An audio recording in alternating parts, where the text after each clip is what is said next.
आज हम बात करने वाले हैं unit 1 commercial mathematics ICSC board के 10th क्लास में। जो यूनिट 1 है कमर्शियल मैथमेटिक्स, और इसमें कमर्शियल मैथमेटिक्स में हम लोग आज डिस्कशन करेंगे सेल टैक्स के बारे में। जो टैक्स जो हम लोग खरीदारी करते हैं, जो चीज़ खरीदते हैं मार्केट से, वहाँ से हमको सेल टैक्स देना पड़ता है जो गवर्नमेंट लेती है या फिर लेता है।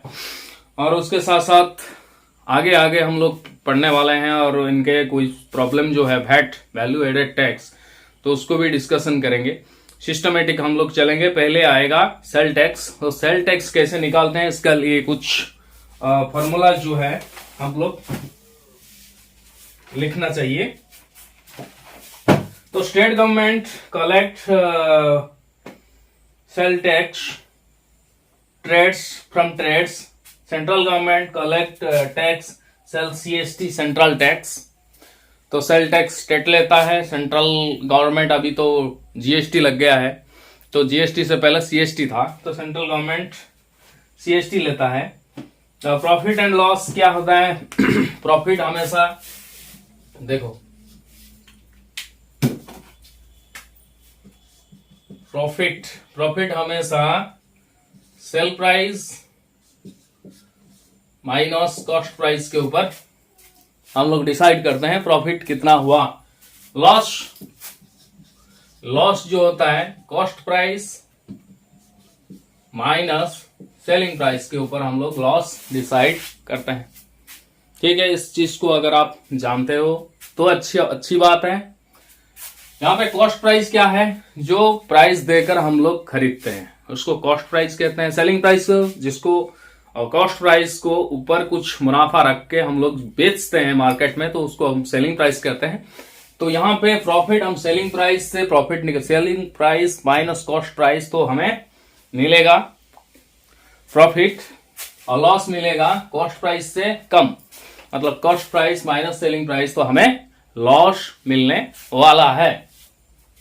ठीक है, और प्रॉफिट परसेंटेज ऑफ प्रॉफिट का हम लोग परसेंटेज निकालेंगे, तो जितना प्रॉफिट आया, profit by cost price into 100, यह आ गया प्रॉफिट का परसेंटेज। ठीक है, और लॉस का परसेंटेज वैसे ही आएगा, loss by cost price into 100, ये आ गया मतलब ये लॉस का फॉर्मूला। इसको आप लिख सकते हो पॉइंट करके, 3, 4 ऐसे ही पॉइंट करके आप लिख सकते हो। जो चीज आपको आगे जो न्यूमेरिकल हम लोग करेंगे, जो प्रॉब्लम्स हम लोग करेंगे मैथमेटिक्स में, वो आपको काम में आएगा। ठीक है, उसके बाद लिस्ट प्राइस जो है, लिस्ट प्राइस क्या है, लिस्ट प्राइस का मतलब प्रिंटेड प्राइस, जो मतलब जो प्रोडक्ट के ऊपर जो प्राइस प्रिंटेड हुआ है, तब उस प्रिंटेड किया गया है, उसको हम प्रिंटेड प्राइस और लिस्ट प्राइस कह सकते हैं। प्रिंटेड प्राइस समझ में आया, ये सारी चीज, प्रॉफिट समझ में आ गया, लॉस समझ में आ गया, percentage of profit, percentage of loss समझ में आ गया, प्रिंटेड प्राइस या फिर लिस्ट प्राइस वो भी समझ में आ गया। Sales tax is calculated on the sale price. तो हमें आज डिस्कशन जो कर रहे हैं सेल टैक्स के ऊपर,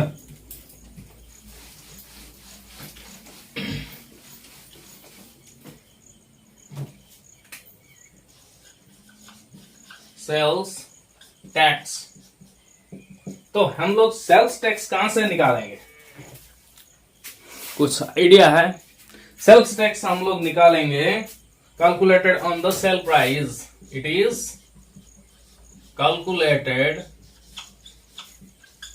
ऑन द सेल प्राइस।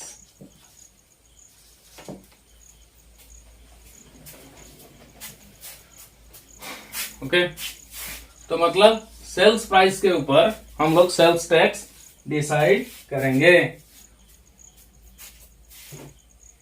तो सेल टैक्स का मतलब सेल टैक्स का फॉर्मूला क्या आ गया,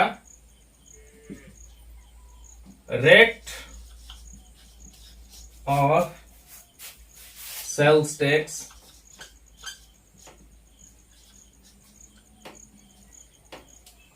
into sell price by 100. Rate of sales tax into sales price by 100, ये आ गया सेल्स टैक्स का फॉर्मूला। ठीक है, आप इसको कॉपी में लिख सकते हो। तो rate of sale tax into sale price by 100, ये आ गया।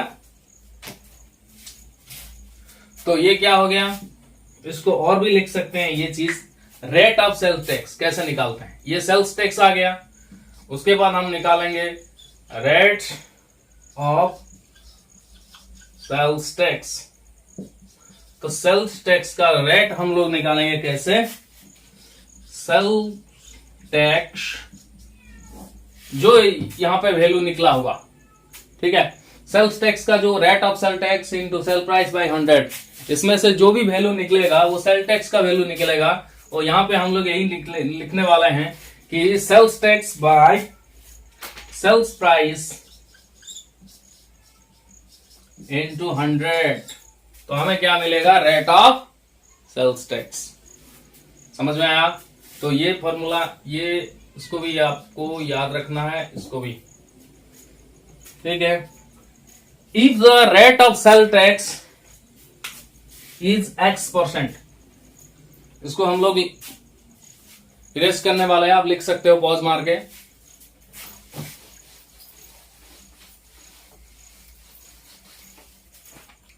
ठीक है, ये मैथमेटिक्स बहुत मजादार मैथमेटिक्स है, जो हम लोग सेल्स निकालते हैं, जो यहाँ पे किराने की दुकान हो, जो कोई भी दुकानदार जब टैक्स सेल टैक्स निकालते हैं, वैट निकालते हैं, ये सारे चीज तो हमको आज इस वीडियो में सारे चीज का जो जानकारी है आपको मिल जाएगा। ठीक है, जानेंगे, मजा लेंगे मैथमेटिक्स में। ठीक है, मैथमेटिक्स एक मजादार टॉपिक है, मजादार लेसन है, मजादार सब्जेक्ट है, जो आपको मतलब आपके हार्ट तक वो पहुंचना चाहिए। जब तक पहुंच जाएगा ना वो, मतलब वो उसका जो मजा है कुछ अलग लेवल का, अलग डिफरेंट लेवल का आ जाएगा। ठीक है, कंटिन्यू करते हैं। वो कह रहा है if the rate of sale tax is X%, if the rate of sales tax is X%, then price paid to the item, then price paid to the item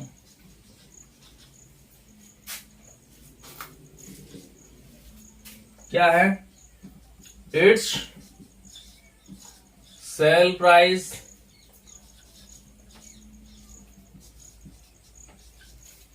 into 100 plus X by 100। अगर आपको the rate of sale tax is X%, sale tax का percentage अगर X रहा, ठीक है, तो आपको कितना पैसा देना पड़ेगा, जो भी सेल प्राइस है, सेल प्राइस जो है उसके साथ साथ मल्टीप्लाई करना पड़ेगा क्या, जो परसेंटेज ऑफ सेल टैक्स। ये एक फॉर्मूला हो गया। नहीं तो और क्या करना पड़ेगा, प्रिंटेड प्राइस मतलब सेल्स प्राइस, ठीक है, प्रिंटेड प्राइस नहीं, सेल्स प्राइस, ये एक फॉर्मूला है। और सेल्स प्राइस प्लस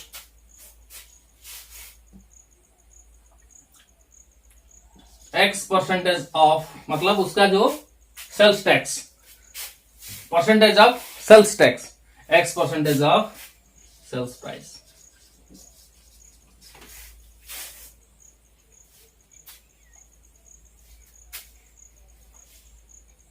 तो मतलब सेल्स प्राइस और सेल्स प्राइस के ऊपर जितना परसेंटेज मतलब सेल टैक्स दिया हुआ है, तो उसी परसेंटेज को निकालेंगे पहले, उसके साथ साथ सेल प्राइस के साथ उसको ऐड करेंगे, जितना होगा उतना आपको देना पड़ेगा।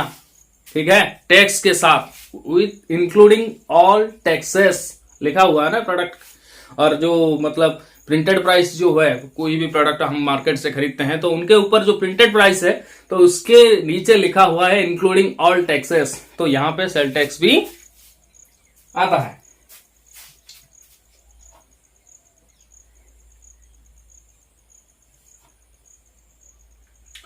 तो ये आ गया सेल्स प्राइस कैसे निकालते हैं, तो कितना प्राइस हमको देना पड़ेगा, इट्स सेल्स प्राइस क्या है, उसके साथ साथ उनका जो सेल टैक्स जो है उसको एक साथ हम लोग कैलकुलेट करने वाले हैं। अगर कुछ किसी भी चीज का प्रोडक्ट मान लो 100 रुपीज है और 100 रुपीज में हमको खरीदना है और उसका सेल टैक्स हमको देना पड़ेगा 8%, तो हमें कितना टोटल में कितना पैसा देना पड़ेगा, तो यहाँ पे सेल प्राइस 100 है तो 8% ऑफ सेल प्राइस का मतलब 100 का 8% ऑफ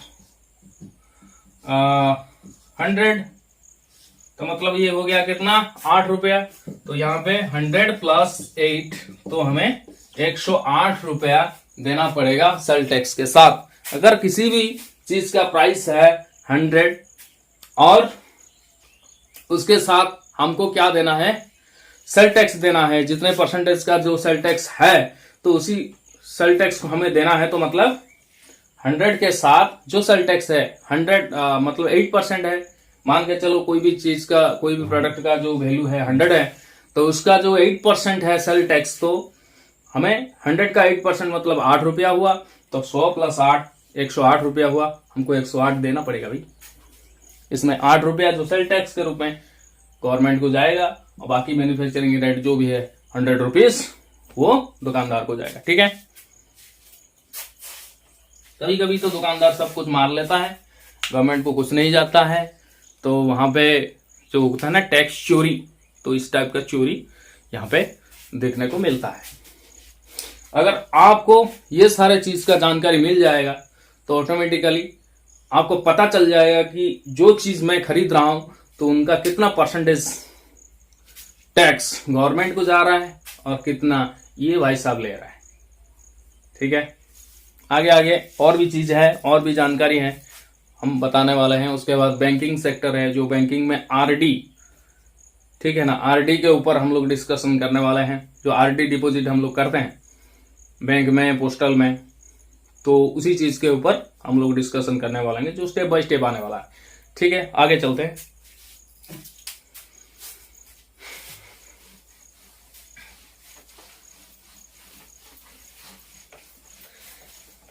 यहां पे देखो सेल टैक्स में एक टाइप का प्रॉब्लम यह है, कुछ चीज का अगर किसी चीज का रेट जो है मतलब प्राइस है, सेल्स प्राइस 100 रुपीज है, उसके ऊपर सेल टैक्स मतलब कुछ भी परसेंटेज 10% हो गया, तो हम लोग निकालते हैं टोटल कितना देना पड़ेगा। कभी कभी प्रॉब्लम न्यूमेरिकल ऐसा भी आता है कि मान के चलो किसी भी चीज का, किसी भी प्रोडक्ट हम लोग मार्केट से खरीदते हैं तो उनका वैल्यू 120 है, मतलब उनका वैल्यू 120 है। 120 अगर उनका मार्केट वैल्यू उसको देकर, तो यहां पे क्या होता है, तो 120 के अंदर 6% सेल टैक्स इंक्लूड हुआ है, मतलब इसके अंदर है, तो 120 के अंदर 6% सेल टैक्स का पैसा भी हम लोग देकर आए हैं। तो हमें ये पता करना है कि एक्चुअल में उसका रेट क्या है। हम लोग 120 दिए हुए हैं including sale tax, sale tax के साथ हम लोग 120 दिए हुए हैं, तो प्रोडक्ट का ओरिजिनल रेट क्या है, तो इस चीज को हम लोग निकालेंगे कैसे। Let sales price is X, तो सेल टैक्स कितना हो गया 6%, एक्स ऑफ 6% कितना हुआ 6x बाय 100 हुआ कि नहीं। तो हमें क्या पेड करना है, x प्लस, हमें टोटल पेड किए हुए हैं कितने 120 रुपया, तो 120 रुपये के अंदर हमने 6% सेल टैक्स दिए हुए हैं, तो हमें निकालना है सेल्स प्राइस क्या है। तो सेल्स प्राइस को हम लोग यहां पे ले लिए एक्स, सपोज लेट करके कि ये जो सेल्स प्राइस है एक्स पकड़ के चलिए, और तो एक्स का 6% हो गया, 6x/100 हो गया। तो हमें जो फॉर्मूला है, तो sales price plus sales tax is equal to total paid price, हुआ कि नहीं। तो अभी यहां पे x plus sales price 6x/100, तो यहां पे क्या हो गया 130, है कि नहीं। तो इस टाइप का प्रॉब्लम हम लोग सेल टैक्स में अक्सर आया करता है, तो इसको ध्यान से देखिए कैसे हम लोग निकालते हैं। तो यहां पे x हम कॉमन ले आएंगे, तो 1 + 6 हो गया, तो 120 हो गया। इसको हम लोग सॉल्व करेंगे। सॉल्व कैसे करेंगे, x तो यहाँ पे है 100 + 6, तो 106 हो गया, 106/100, तो 120 × 100/106 इज इक्वल टू x। तो यहाँ पे x का वैल्यू, इसको सॉल्व करेंगे तो x का वैल्यू हमें मिल जाएगा। ठीक है, x का वैल्यू मिल जाएगा, तो हमारा जो एक्चुअल में जो प्रोडक्ट को या जो आर्टिकल को हम लोग 120 देकर आए हैं इंक्लूडिंग सेल टैक्स, तो एक्चुअल रेट यहां पे पता चल जाएगा। समझ आ रहा है। ऐसे ही सेल टैक्स का प्रॉब्लम हम लोग फेस करते हैं। आगे जाते हैं।